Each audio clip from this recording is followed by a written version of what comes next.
Her love for a human was a crim the forbidden heart. The three purple moons of Nexara cast their ethereal glow across the crystalline spires of the capital city, painting everything in shades of violet and silver. Zephyra pressed her palm against the cool surface of her chamber window, watching the light dance through the translucent walls of the detention facility below. Her opalescent skin shimmered with anxiety, shifting from pearl white to pale blue, a telltale sign of her troubled thoughts that she desperately tried to conceal.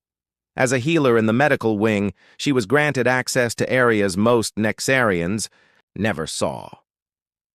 Tonight, duty called her to tend to the wounds of prisoners, though the very thought of treating the human captives made her stomach churn with a mixture of curiosity and dread. Her people had been at war with the humans for over a decade, ever since their ships first appeared in Nexarian space, bringing what her leaders called contamination of the pure bloodlines. The corridor stretched before her like a tunnel of frozen starlight, its walls humming with the same harmonic frequency that powered their entire civilization. Her bare feet made no sound on the smooth floor as she approached the restricted wing. Two guards nodded respectfully as she passed, their ceremonial staffs crackling with contained energy. "Another long night, Healer Zephyra?" asked Talon, her childhood companion who had risen through the ranks to become a guard captain. His golden eyes held concern, and she noticed how they lingered on her face longer than necessary. "The wounded do not rest," she replied softly, clutching her medical kit closer to her chest. "Neither should their healers." He stepped aside to let her pass, but not before placing a gentle hand on her shoulder. "Be careful down there. The humans, they are not like us. High Magistrate Vexandra says their minds are chaotic, unpredictable." Zephyra nodded, though something deep in her consciousness rebelled against the words. How could any sentient being be truly chaotic? Her empathic abilities had always allowed her to sense the emotional resonance of others, and chaos felt wrong somehow. But she pushed the thought aside and continued deeper into the facility.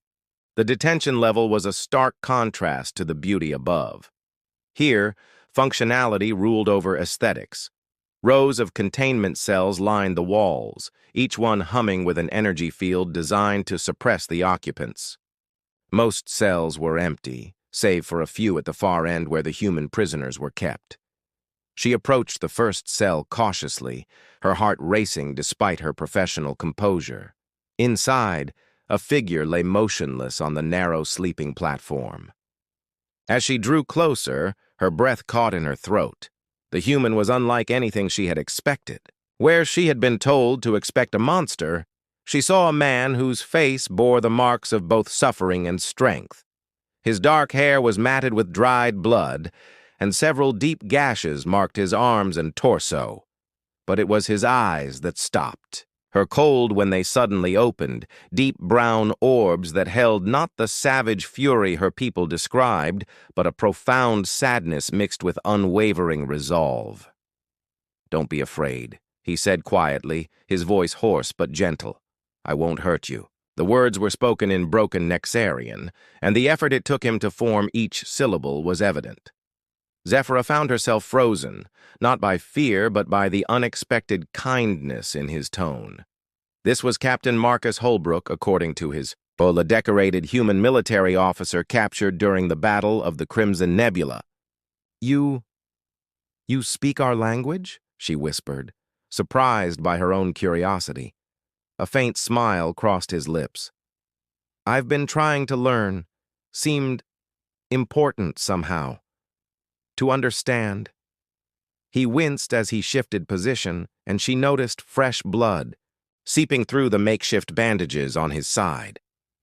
Without thinking, Zephyra activated the cell's medical override, the energy field shimmering and disappearing. She stepped inside, her healer's instincts overriding a lifetime of conditioning. "You shouldn't move," she said, kneeling beside the platform and opening her kit. "The wounds are still fresh." "You shouldn't be helping me," Marcus replied, watching her with those impossibly expressive eyes. Won't you get in trouble? The question caught her off guard. Most Nexarians would never consider the consequences for others when pursuing their own agenda. Yet this human, this supposed enemy, was concerned for her well-being. All life deserves care, she found herself saying. Words that would have been considered treasonous if spoken aloud in the wrong company. It is what I was taught before. She trailed off, realizing she was about to reveal too much. Before the war changed everything? Marcus finished quietly. Their eyes met, and in that moment, something extraordinary happened. Zephyra's empathic abilities, usually carefully controlled, suddenly expanded beyond her conscious will. She felt his emotions as clearly as her own. Pain, yes, but also hope, longing, and a deep respect for life that mirrored her own hidden beliefs. The connection was so unexpected, so intense, that she gasped and pulled back her hands, but the link remained. A gossamer thread of understanding that defied everything she had been taught about humans and their chaotic minds. What just happened? Marcus asked, his voice filled with wonder rather than fear. I don't know, Zephyra whispered, her skin cycling through colors of confusion, silver, pale green, back to trembling pearl. This shouldn't be possible. Over the following weeks, Zephyra found excuses to return to the detention level. Each visit deepened the impossible connection between them. She learned that Marcus had been a teacher before the war, that he had never wanted to fight but felt compelled to protect his people.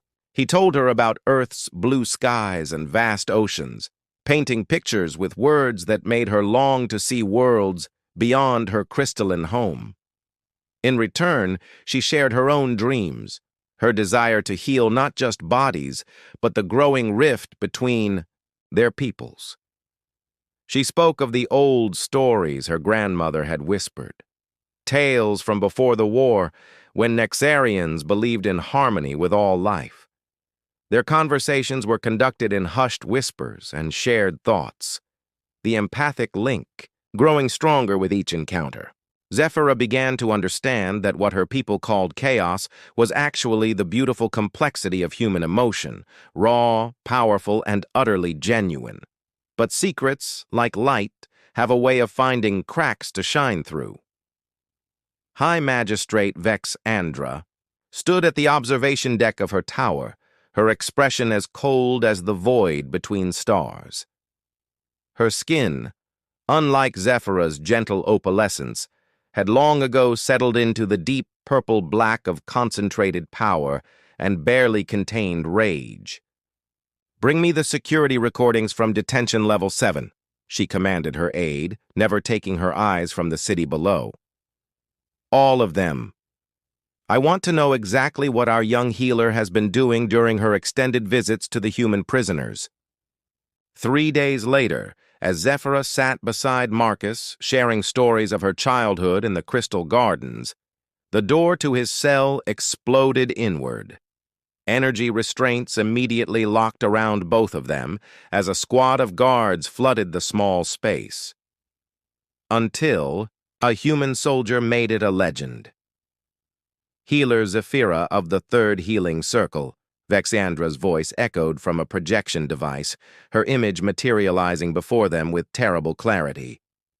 "You stand accused of the highest crime our society recognizes, willing contamination with an alien species. Your sentence is death by crystallization to be carried out at dawn before the assembled population." "No!" Marcus struggled against his restraints, the energy crackling dangerously around him. "She was only helping me heal. If you want to punish someone, punish me." Vexandra's laugh was like shattering glass. "Oh, human, your punishment is to watch her die knowing that your presence brought about her destruction. Then you will be returned to your cell to contemplate the cost of your very existence until we decide what to do with you." As the guards dragged Zephyra away, she managed to look back once. The empathic link between them pulsed with shared determination. In that moment, they both understood that this was not an ending. It was a beginning. The dawn execution was set to take place in the central plaza, where crystalline pillars rose like frozen lightning toward the purple sky. Thousands of Nexarians gathered to witness what Vexandra promised would be an example for all time of the consequences of betraying their racial purity. But in the depths of the detention facility, Marcus Holbrook was not contemplating despair. He was planning escape. The legend born. The crystallization chamber stood at the heart of the central plaza like a monument to Nexarian justice. Its transparent walls caught the first rays of dawn, refracting them into 1,000 fragments of purple and gold light. Inside, Zephyra knelt on the ceremonial platform, her hands bound behind her back with energy shackles that pulsed in rhythm with her racing heart. Around the plaza, thousands of Nexarians had gathered to witness her execution. Some watched with grim satisfaction, others with barely concealed horror. This was the first time in generations that someone had been sentenced to crystallization, a process that would slowly transform her living tissue into the same crystal that formed their cities, preserving her as an eternal warning against racial contamination. High Magistrate Vexandra stood at the control podium, her dark robes billowing in the morning breeze. "Citizens of Nexara!" Her voice rang out across the plaza, amplified by the resonant crystals. "Today we cleanse our society of a poison that threatened to corrupt our very essence. Let this be a lesson to any who would compromise the purity of our bloodline." As she spoke, Zephyra felt the familiar warmth of the empathic link that connected her to Marcus. Even from his cell deep below, his presence wrapped around her consciousness like a protective embrace. Through their bond, she sensed his determination, not despair, but fierce, unbreakable resolve. The crystallization device began to hum, its energy building toward the fatal activation sequence. Vexandra raised her hand to trigger the mechanism, and in that moment, the entire plaza shook with a thunderous explosion. The detention facility erupted in a column of flame and debris. Emergency alarms shrieked across the city as a figure emerged from the chaos. Marcus Holbrook, battered but free, carrying a stolen Nexarian weapon and wearing commandeered armor that flickered with overloaded energy fields. Zephyra. His voice cut through the pandemonium as he fought his way toward the plaza, cutting down guards who tried to stop him. The crowd scattered in panic, their orderly assembly dissolving into chaos. But Marcus was not alone. From the sky came the distinctive roar of human military engines as 3 assault shuttles descended through Nexara's atmosphere, their hulls scarred from fighting through the orbital defense grid. The lead ship touched down at the plaza's edge, its boarding ramp dropping to reveal Lieutenant Jax Rivera and a squad of human Marines. "About time you showed up," Marcus called to his second-in-command as he reached the crystallization chamber. "Sorry we're late," Jax replied, laying down covering fire as Nexarian reinforcements arrived. "Traffic was murder getting through their fleet." Marcus's hands flew over the chamber's control interface, his weeks of observing Nexarian technology finally paying off. The crystallization field flickered and died just as the first tendrils of transformation began creeping up Zephyra's legs. "Can you walk?" he asked, helping her to her feet as the energy shackles dissolved. "With you, I can do anything," she whispered, her skin flushing with warm gold as their empathic connection blazed stronger than ever. They fought their way toward the shuttles, but Vexandra's voice boomed across the plaza. "Destroy them all! Let no human leave this world alive!" The response was overwhelming. Nexarian aircraft screamed overhead, their crystal-powered weapons carving molten furrows in the plaza's surface. The human shuttles returned fire, but they were vastly outnumbered. "We need cover!" Jack shouted over the battle's din. "There's too many of them!" It was then that an unexpected voice rang out across the chaos, ancient, resonant, carrying the weight of centuries. Enough! Elder Corrin emerged from the crowd, his aged form supported by a staff of pure crystal that pulsed with inner light. Unlike other Nexarians, his skin held the deep, stable silver of extreme old age, and his eyes carried memories that spanned generations. "You dare interfere, old fool?" Vexandra snarled, turning her weapon toward him. "I remember when this plaza was built," Corrin replied calmly, stepping between the magistrate and the fleeing group. "I remember the words carved into its foundation stones, words you have chosen to forget. This was meant to be a place of unity, not division." As he spoke, the crystal staff in his hands began to resonate, its song growing louder until it harmonized with the very stones of the plaza. Ancient symbols appeared in the crystal walls, writings in a script older than the current Nexarian civilization. "What is this sorcery?" one of the guards demanded. "Not sorcery," Corrin said, his voice carrying clearly despite the battle raging around them. "Memory. This is the prophecy of the joined hearts, written by our ancestors before fear poisoned our wisdom." The symbols blazed brighter, and suddenly everyone present could understand their meaning, as if the words were written in their own language. "When the sky wanderers and star children meet in love instead of war, their union shall birth a new age. The one who dies for the other's freedom shall become the bridge between worlds, and their sacrifice shall light the path to lasting peace." "Lies!" Vexandra screamed, but her voice wavered with uncertainty. Marcus and Zephyra had reached the shuttles, but as they prepared to board, a new threat emerged. Commander Thane, the most brutal of the Nexarian military leaders, arrived with a squadron of heavy assault craft, their weapons locked onto the human ships with deadly precision. "Stand down, humans!" Thane's voice crackled over the communication channels. "Surrender now, and your deaths will be swift."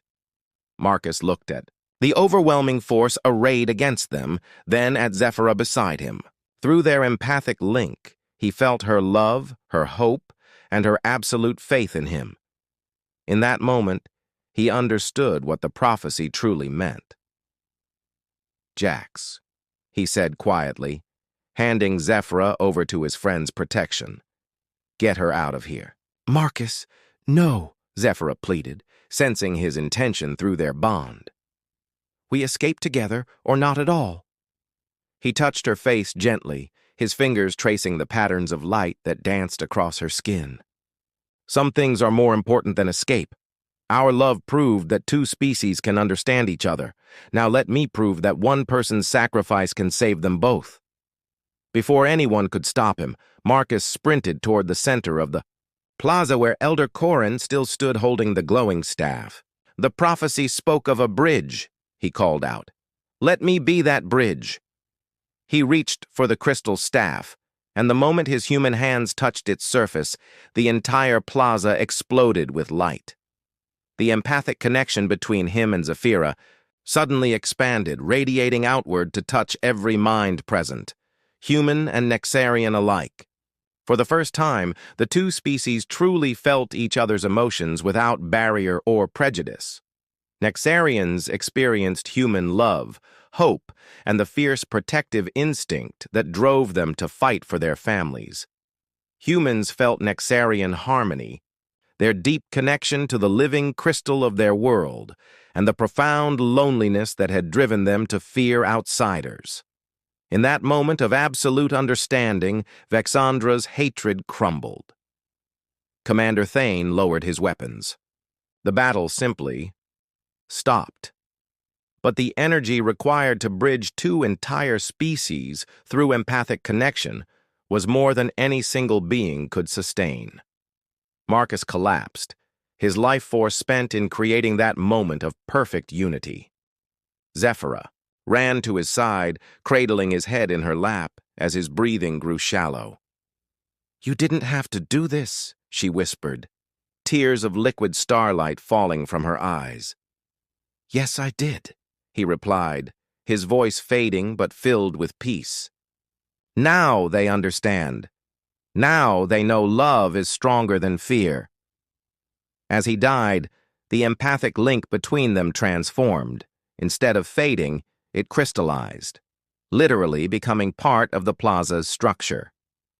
The stones where Marcus had fallen began to glow with the same warm gold light that had colored Zephyr's skin when they first touched mine's. Elder Corin nodded solemnly. The bridge is built. His sacrifice becomes our foundation. In the weeks that followed, the golden veins of crystal spread throughout Nexara's cities and beyond, carried by ships to human worlds. Wherever the crystal grew, understanding flourished. The empathic bridge that Marcus had created with his life became a permanent connection between the species.